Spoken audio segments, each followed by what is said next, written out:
Let's move on. We want to look back at the weekend's rugby, and I'm delighted to say Ronan O'Gara is with us this morning. Ron, how are you doing? Hey, Ger. Hey, Anthony. How's it going? Good, yeah. Good. Yourself? Yeah, good. The weekends, let's start with Munster and their performance. At half-time, it looked like they were very much in the game, but the difficulty with a team as good as Saracens is that unless you get ahead of them, unless you have some kind of sense of control, you're always really playing the game on their terms. Yeah, I think probably disagree with you at the start, Ger. I don't think Munster were in the. They were in the game on the scoreboard, but I don't think they were in the game.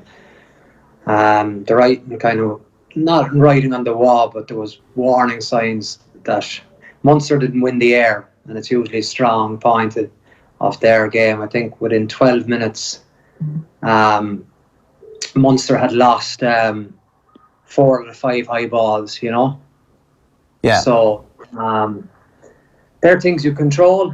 They're not 50-50s. Spencer kicked them really accurately, but if you're a forward for Munster, it's a big learning day for Mike Haley at 15, and I think you just get exposed against how accurate and a cup mentality team that Saracens were. They don't play that much rugby in terms of ball in hand, but their kicking game is exceptional. Their line speed is exceptional.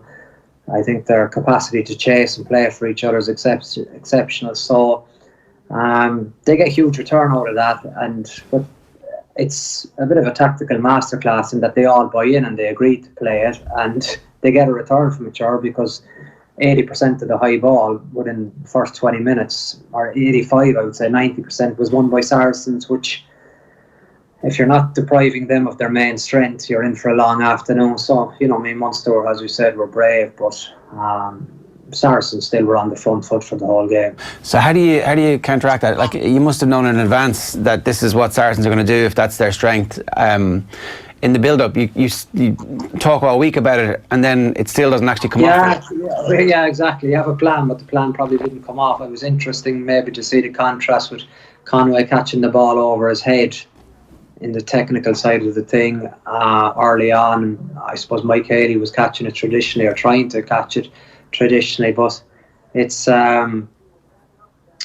it's got to the stage where it's such a difficult skill, and I think it's hard to practice it because every time you go for it, you nearly have to be prepared to break a leg. The commitment involved from it, like Ford McFadden has made probably an exceptional career out of being extremely brave in the air, but his body is punished year in, year out as a result of. But that's how he's been so successful, and I think you could see the difference, I'd say, of the boys that were in the Joe Schmidt mindset as opposed to the boys that were in maybe the Munster mindset. The guys that are spending time in Irish camp, where it's one of their main principles, they got the players like Conway got it, but unfortunately for Mike Haley, similar to myself in terms of learning at the big stage, it was a big day for. He's got to do that for his teammates. Yeah, and is it as simple as that? Like, was there, if they'd had Rob Kearney back there at fullback, would that have made such a big difference to the? Well, it's ifs and buts, but sure, it gives you a chance. I think you just can't feed the animal that is Saracens with their kicking game. You kind of try and get parity, and then hopefully you get a break off some of the breaking balls. But like, they had absolute total dominance, and you didn't rattle them. And for Munster, I think, to have a chance of winning that game, something that Saracens hadn't seen before, Munster needed to show, but Munster could never probably get to play on the front foot. Hence, they were chasing shadows for much of the afternoon, I felt. We've had fairly similar conversations year on year for the last 3 or 4 years about Munster reaching a semi-final, and this is the level that they're at the moment. They're not one of the 2 best teams in Europe, but they're close to leading the chasing pack. How do they catapult themselves from a semi-final team to a final team? Yeah, I was thinking that myself, what I do if I was there. I think a lot of the answers aren't that obvious, Ger. I think there is a noticeable difference in quality from Leinster Saracens to the rest of the teams. So I think it could be a number of years, and we all say things change very quickly in sport. They do, but you got to remember with as good as Tyler Blyandal is, I just think Joey Carberry has a little bit younger legs. Earlsey was a big loss, but up front too, the two Vunipolas and Itoje, it's a lot of the strengths of the English team were on show in the Ricoh Arena on Saturday afternoon, and Saracens, they were comfortably the better team, but I think from the Munster's camp point of view, they would have been disappointed in the fact that they didn't test them more.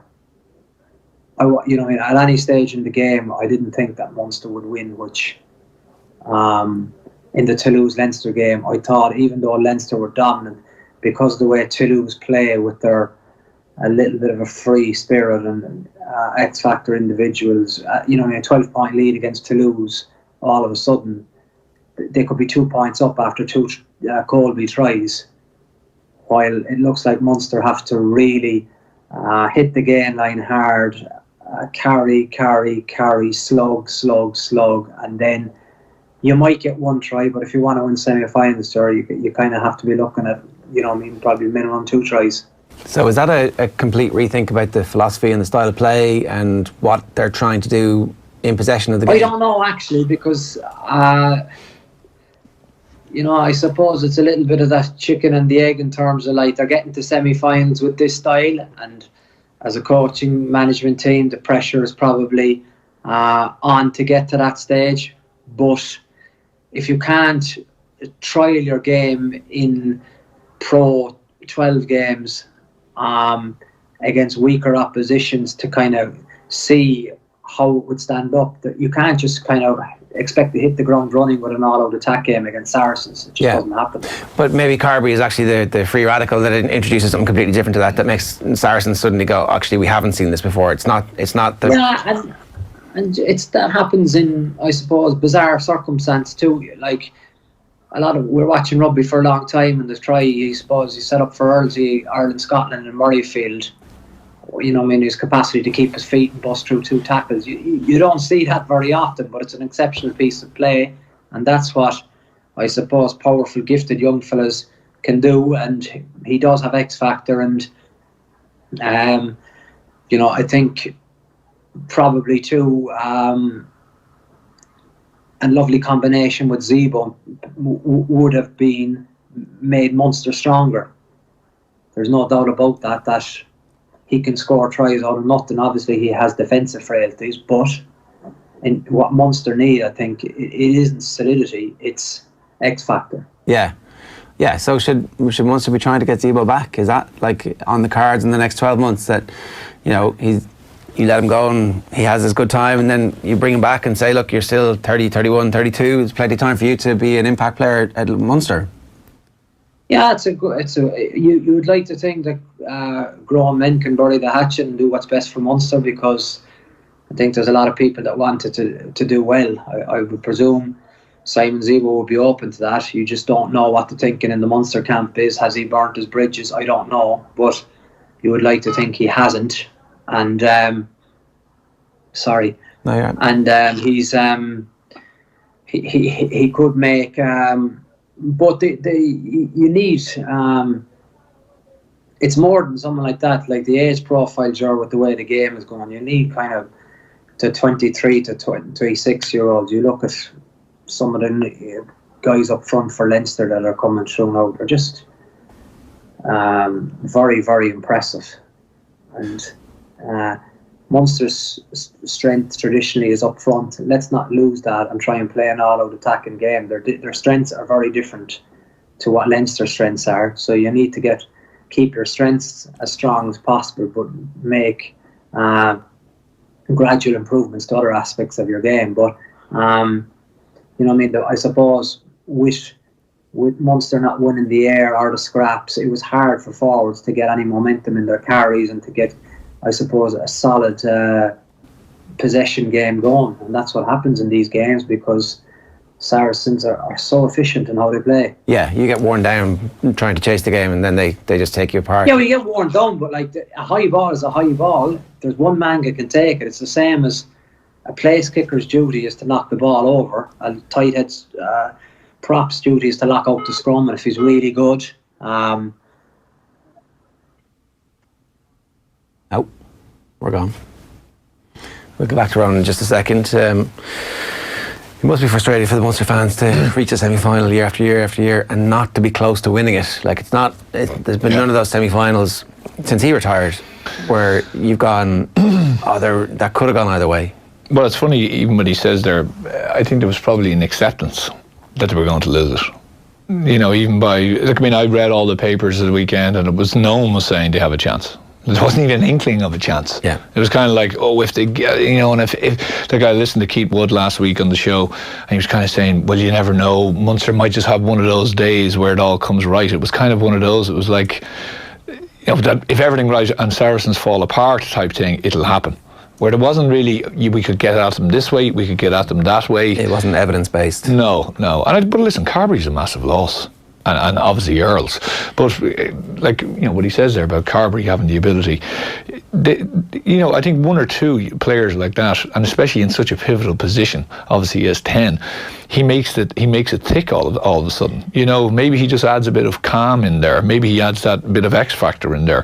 But it'd be interesting to see, do they have the players coming through? Leinster just seem to have this conveyor belt of guys coming through at 21, 22 years of age who are slipping into these massive positions, especially in the pack, and are adding massive amounts of oomph and everything else and ability. So Ireland just won the Grand Slam at under 20 level, and a bunch of the backs are actually from Munster. There's like a good new scrum half and out half coming through there, so obviously it'll take a couple of years for them to filter through. We're back at Ronan O'Gara. No, you're grand. Let's talk a little bit about the Leinster performance then at the weekend, because you made the point there that there were various moments where Toulouse were not in control of the game but were still dangerous because they've got such brilliant players on their team. Why the hell didn't they start with Ntamack? Well, they have, I don't know, brilliant players is pushing it, I don't know. They had some non-brilliant players that made some really poor decisions also in the game that didn't give them a chance.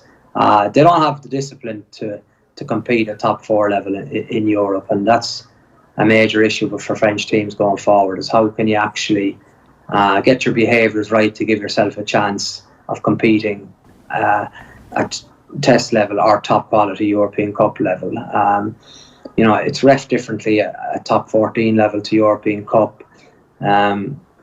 You could see probably people struggling with a lot of the interpretations of Ger says, in the Munster Saracens game. But in the Toulouse's case, they just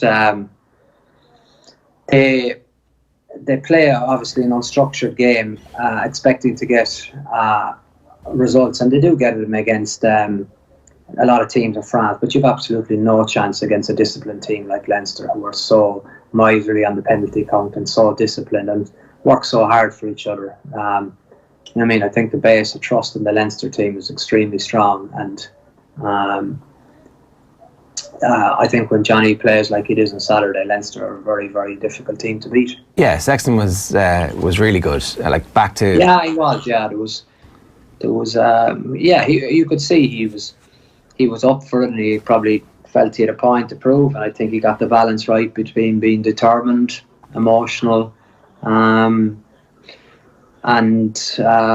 probably complimentary to his teammates. Yeah, and that's really important for him and for Ireland as well, just to see that whatever happened in the Six Nations was peculiar and specific to that period of time, as opposed to this is the stage of his career that he's at the moment, because clearly he's capable of putting in that level of performance, and that's what we should expect from him again. Yeah, exactly. And that happens. There was obviously, I think, the English performance in the Aviva that day was exceptional, and we have to acknowledge that, but that's one game. And Wales obviously more than deserve to beat Ireland, but that happens in sport. But I think Ireland can easily regroup from that and probably get good lessons out of it, and the time to peak is October. So I think they should be really excited by Johnny's performance at the weekend. One of the other things that we had been talking about and just had assumed from an Ireland perspective was that we were going to have great strength and depth at number 7, and that no matter what happened, somebody brilliant was going to be playing there for us. And then Dan Levy went down, Van der Fleer went down, and are both out for the World Cup, and Sean O'Brien wasn't playing to the level that we thought that we had come to expect. Is Van der Fleer out for the World Cup, is he? Well, sorry. It won't be back until at least the start of the warm-ups. It felt like there was... Okay. I think that hasn't been confirmed yet. Yeah, but they were saying... Yeah, exactly. They were saying 12 weeks from the time of the injury, and then sometimes these injury... we have come not to fully believe everything that we get in terms of the injury dispatches. So he's not gone for the World Cup. I should have been more precise in my language. But we were concerned with Sean O'Brien's form 3 weeks ago. I thought Sean O'Brien looked slim and trim, and there was a bit of burst and a bit of wiggle there that we hadn't seen for a while. So that was good to see again. Yeah, and I think when he's out for such a long period of time consecutively, it takes a lot longer than people realise to get your rhythm. So Sean's getting match fit. But I think anyone that probably knows him over a sustained period of time wouldn't have had those. Father Time catches everyone, but I think he's on the right side of that ledger in the fact that he can probably has another easily year or two at test level, and then he can play away at club level, whatever he wants. The guy is a born competitor and adds massive value to any changing room. So yeah, it was really pleasing to probably see him play it out in an acting role as opposed to maybe sometimes what great leaders do. They have inspirational words, but I thought Shawnee was really good with him without the ball at the weekend, and as you said, he looks in a fine fettle, as he'd call it himself.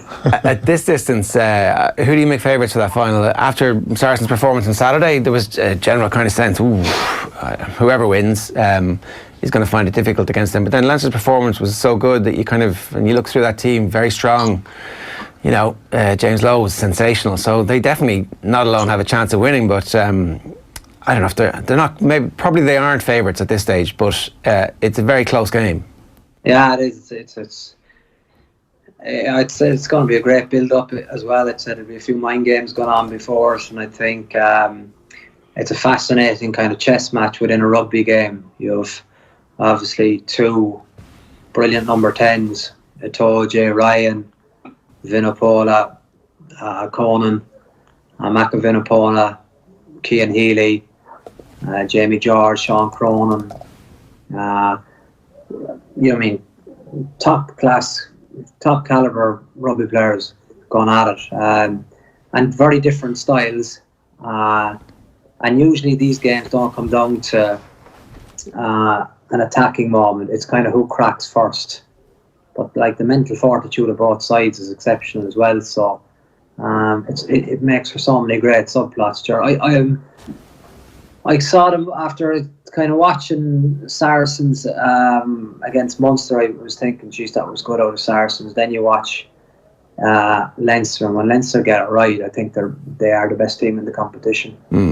One last thing we did want to get your take on: Billy Vunipola booed all match by the Munster fans, confronted on the field by a Munster fan in the aftermath of the game. I don't know, was he a Munster fan? Hold on.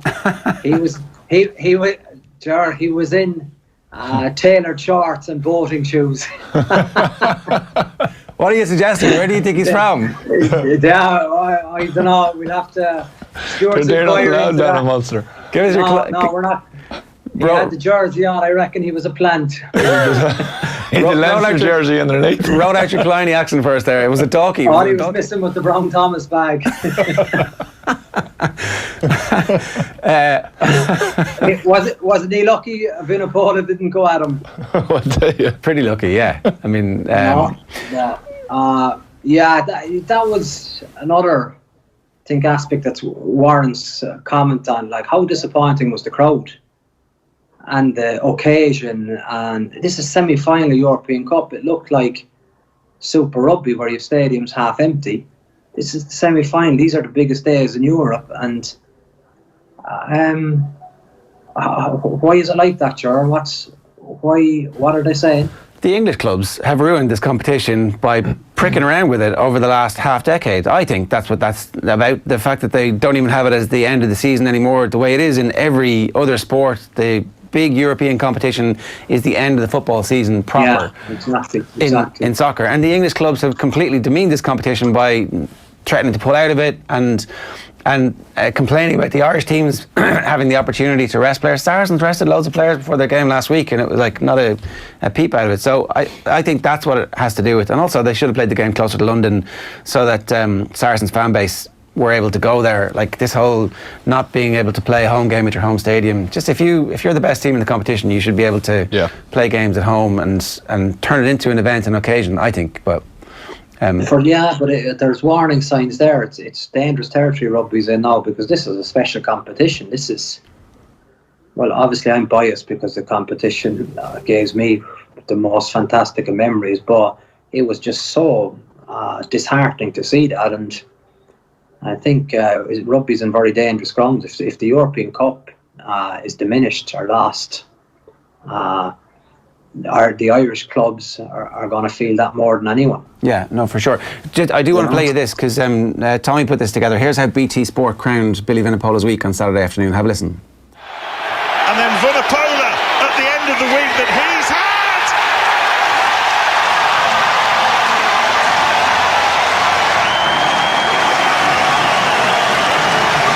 An awful lot of headlines, an awful lot of chatter.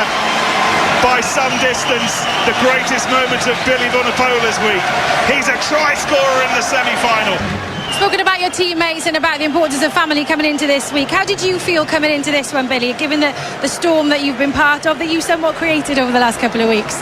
Behind closed doors, I felt a lot of love, a lot of kindness shown to me, and obviously, like I said, I'm very grateful to be part of this team, and hopefully we can just keep this going, keep up what we're doing, and enjoying every minute of it. But you were booed last week, you were booed when you got the ball today as well. Have you got anything to say to those people that kind of felt strongly enough to do that today about your words? No, I think from my point of view, I'm just I believe in what I believe in. There was no intention to hurt anyone, never my intention, and like I said, I'm just grateful to be able to play, be able to be fit, and hopefully we'll see those guys in the final. What do you think of this, Ronan? Well, his words are contradictory, aren't they? I didn't mean to hurt anyone, yet I liked something that grossly offends so many people. So, I just think, you got to separate. Obviously, his performance on the pitch was really good, but I don't think he should be given a stage to proclaim how great he is and what he kind of essentially believes in for himself. I really don't have much interest in commenting on him or kind of giving oxygen to him. I think it was he's very lucky in the fact that he probably should have been banned from the game, and rugby is the rugby family encompasses every different possible belief, and out of respect for your teammates and for people, you kind of keep those views private. Yeah, it feels to me a little bit like English rugby is a little bit morally bankrupt when it comes to this, that they in the past would have taken a stand about players and discipline and things. Now, because we're so close to the World Cup, it feels like they've made the right decision for their World Cup chances as opposed to the right decision for the sport and for the integrity of the game into the future. That if this wasn't Billy Vunipola, if this was somebody who was a third or fourth or fifth choice player, they would have banned him, absolutely no issues. But his talent has given him the opportunity to continue playing. Yeah, agreed. They're horses for courses, isn't it? Picking what suits them and deciding the outcome in relation to who the spoken candidate is. So not consistent one bit. If it was Chris Ashton or someone like that, there might have been a different punishment. Yeah, So it kind of made him out that it was kind of nothing of his doing, it was all of his undoing. He controlled everything. He was the person who decided to like it. He surely put some thought into that before he he pressed the like button or whatever it is on Instagram. I'm not too sure of how it works, but it's a I am a big fan of people with strong beliefs, but I think it's very important that one of the most important values in rugby you learn is respect. I don't think that's respectful. Ronan, great stuff. Thanks for joining us this morning. Cheers. Cheers, lads. See you. Ronan O'Gara giving us some thoughts there. Alan Quinlan's going to join us a little bit later on as well.